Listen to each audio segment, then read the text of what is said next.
Sir Mark, question. Katatapos lang yung tuition month sa eskwelahan. May kanta po bang patungkol sa gulay? Wala eh. Bahay kubo lang alam ko na about sa gulay eh. Sir Mark, maliban po doon, meron pa po bang iba? Gusto mo talaga malaman, kuya?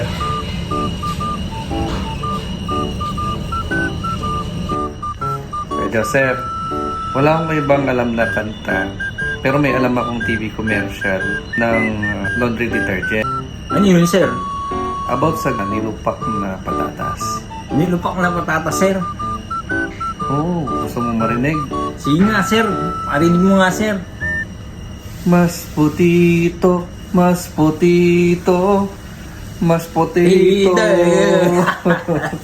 Now you know.